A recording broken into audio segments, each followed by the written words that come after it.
बिहारी वाजपेयी जी के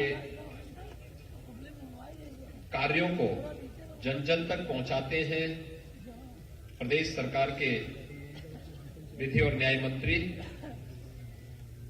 श्री ब्रजेश पाठक जी।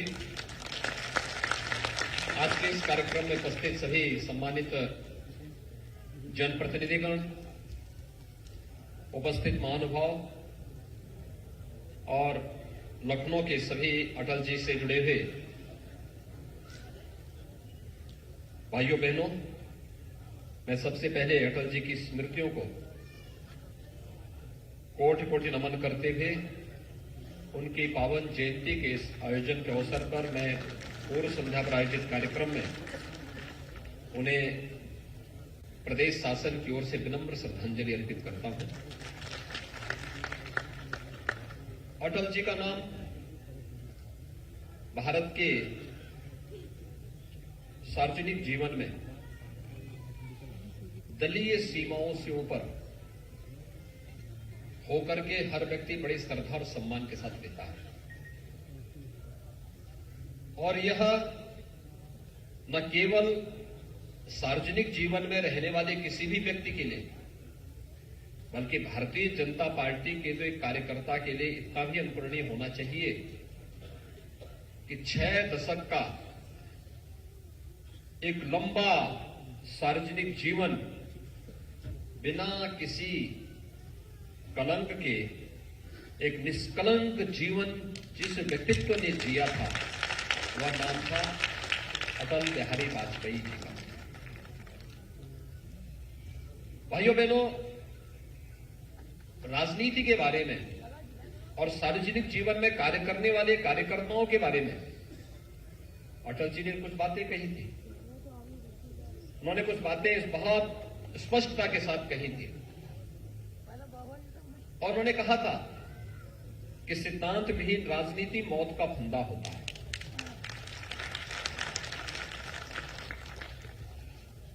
सार्वजनिक जीवन कुछ मूल्यों, कुछ आदर्शों को लेकर के होना चाहिए, लेकिन साथ साथ उन्होंने बहुत सारी चीजें दी।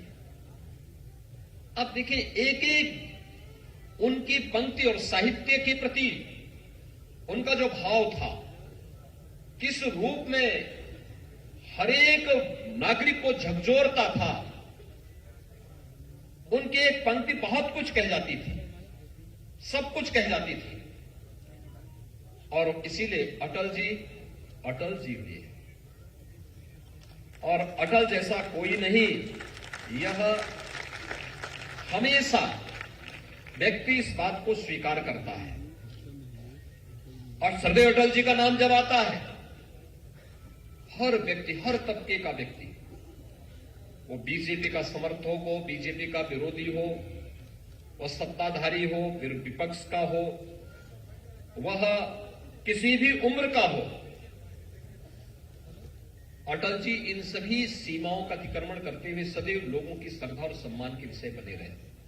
और यही कारण है उन्होंने सदैव उन मूल्यों को सार्वजनिक जीवन में ध्यान रखा, अपने मूल्यों और सिद्धांतों के साथ कोई समझौता नहीं किया। लेकिन जब मानवीय संवेदना की बात आती थी तो ये अटल जी ही बोल सकते थे कि आदमी न ऊंचा होता है, न नीचा होता है, न बड़ा होता है, न छोटा होता है, आदमी सिर्फ आदमी होता है। ये केवल अटल जी ही बोल सकते थे। हर व्यक्ति जानता है, राजनीति में कार्य करने वाले कार्यकर्ता, सार्वजनिक जीवन में कार्य करने वाले लोगों की बड़ी अभिलाषाएं होती है, और 4 साल तक हर व्यक्ति शांत रहता, लेकिन 5वें साल वो सब उबाल खाने लगता है।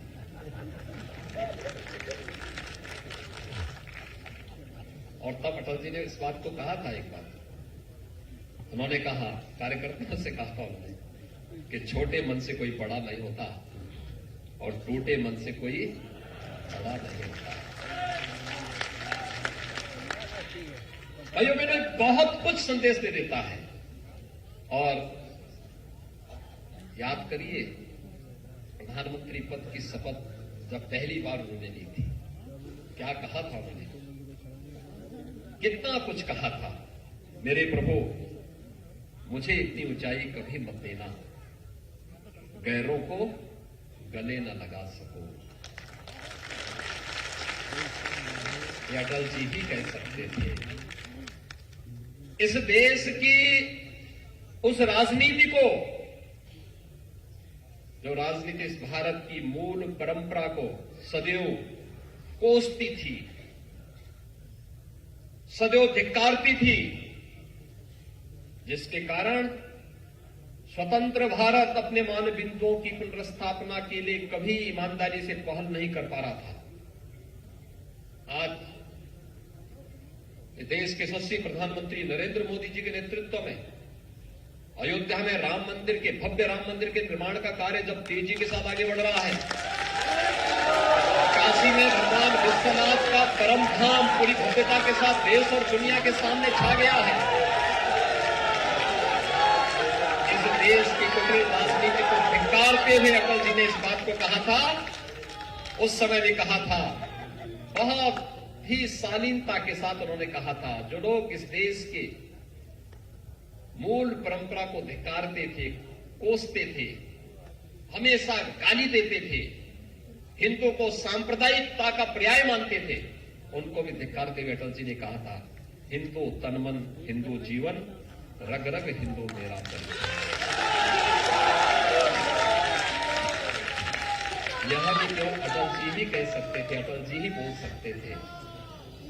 आपने देखा होगा, यानी समग्रता को समेटे हुए अगर कोई एक व्यक्तित्व हम सबके सामने देखने को मिलता है, वह व्यक्तित्व उस कालखंड में कोई था तो सर्वदेव अटल बिहारी वाजपेयी जी थे। और आज हम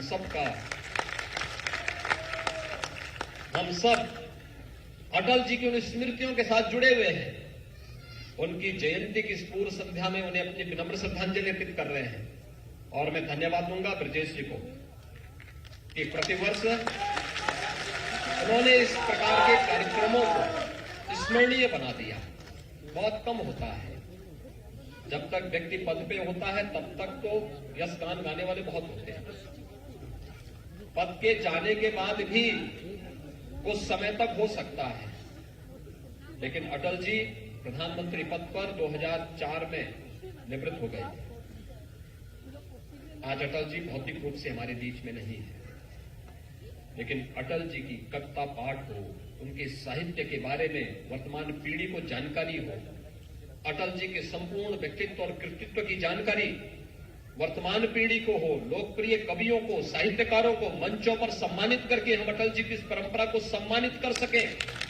इस कार्यक्रम को लखनऊ में की भव्यता के साथ आयोजित होना यह अत्यंत सराहनीय पहल है। मैं ब्रजेश पाठक जी को और उनकी पूरी टीम को इसके लिए हृदय से धन्यवाद दूंगा और विश्वास व्यक्त करूंगा कि परंपरा निरंतरता दिए हुए है, क्योंकि यहां पर अटल जी के सहयोगियों को तो सम्मानित किया ही, अटल जी की स्मृति में जो अनेक कार्यक्रम हुए, उन कार्यक्रमों से जुड़े हुए युवा साथियों को भी सम्मानित किया गया।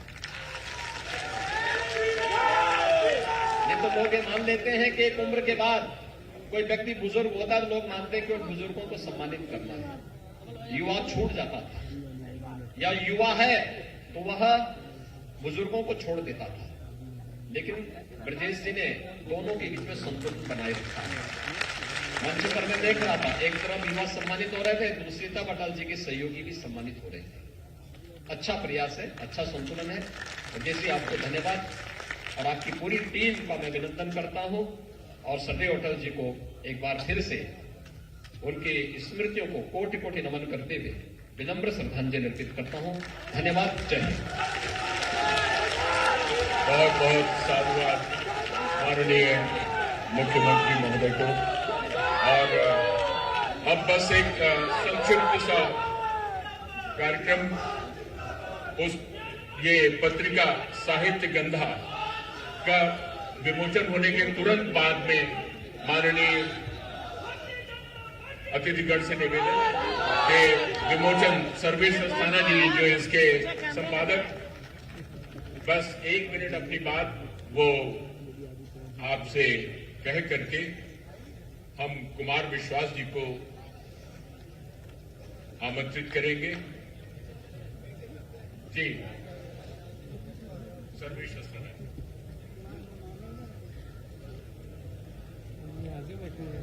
आदरणीय मुख्यमंत्री जी, मंचस्थ सभी मनीषी वृंद और इस सभागार में उपस्थित अटल जी के सभी प्रेमीगण, थोड़ा शांत हो जाइए।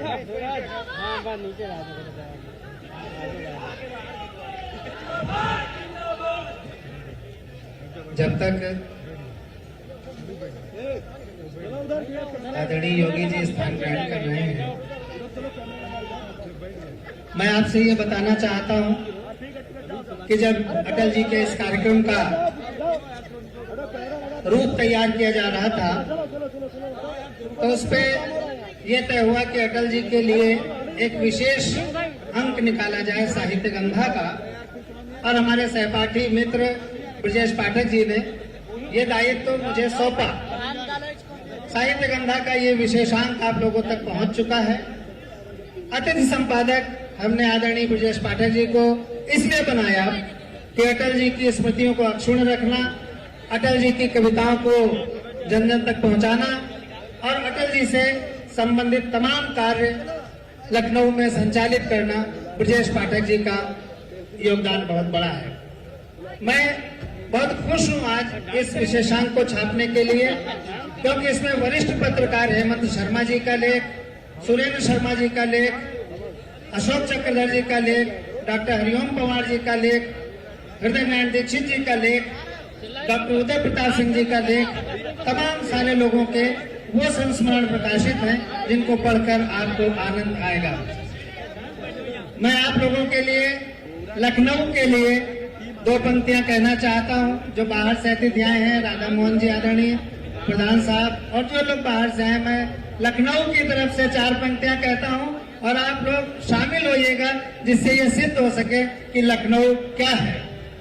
लखनऊ महज गुंबदो मीनार नहीं, थोड़ा बाबा करिएगा। हाँ, लखनऊ महज गुंबदो मीनार नहीं, लखनऊ महज कूचो बाजार नहीं, इसकी गलियों में फरिश्तों के पते मिलते हैं, इसके गुलशन में मोहब्बत के फूल खिलते हैं।